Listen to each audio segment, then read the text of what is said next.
We're sitting here saying, all right, these changes are happening in the world, and you're looking at social responsibility trends and the fact that industry has to have a supply chain analysis. And so that's like similar to the luxury tax and similar to those kinds of sea changes in the environment around us. What else? Anything else? Well, I know one of the things that I note pretty closely, there's lots of things, changing competition.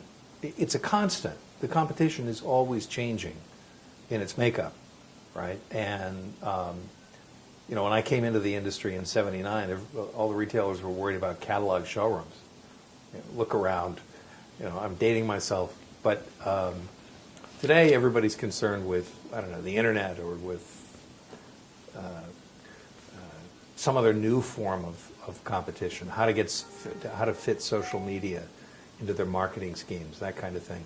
I have seen that kind of change, and I've seen the industry, I would say, slow to adapt overall.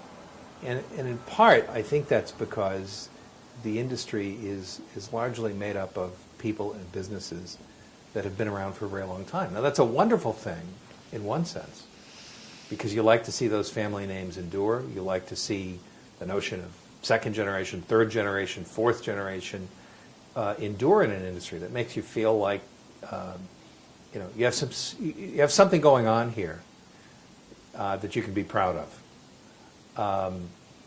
But I also look around and see businesses slow to adapt to change. Maybe in part because they're small businesses, maybe in part because they are family-owned and because they only know their own experience.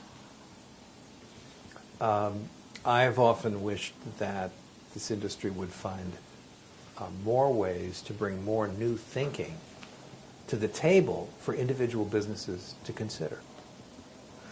Like, how do you get a bunch of companies in the room, bring people in from other industries or bring experts in from other industries and talk about, what's going on in the world from a social standpoint, from a technical standpoint, from a marketing and merchandising standpoint, so that jewelers and or brands can kind of figure out what they ought to be thinking about.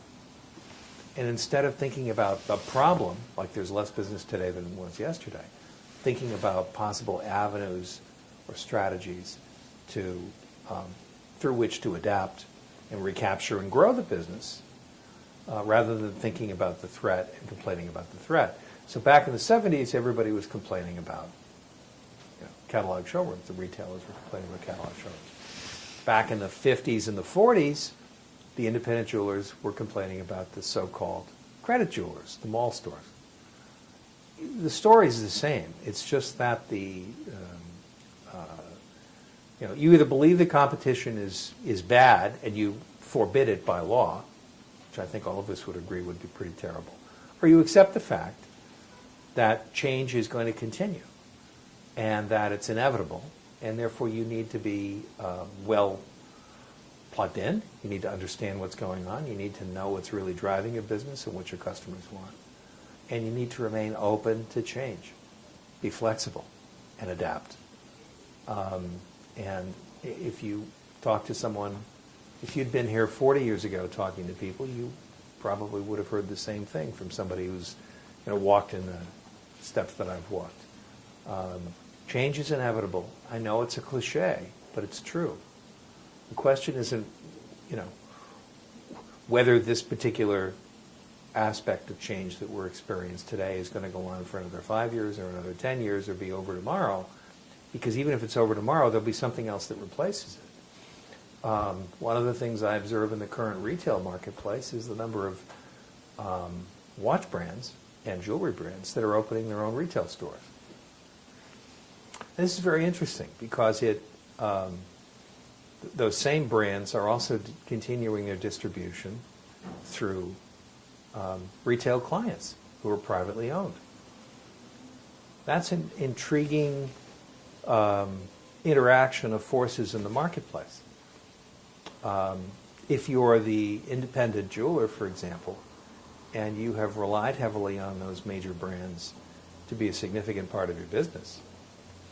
And in particular, if you have a limited number of those brands in your store, and all of a sudden across the street, here comes ABC Watch Company or ABC Jewelry opening its own store. Uh-oh, what do I do now? I'm going to continue to offer better service to my customers. I'm going to continue to rely on 2 or 3 or 4 generations of tradition and use that as part of my marketing. I'm going to adjust my merchandise mix a little bit. Is that going to be enough?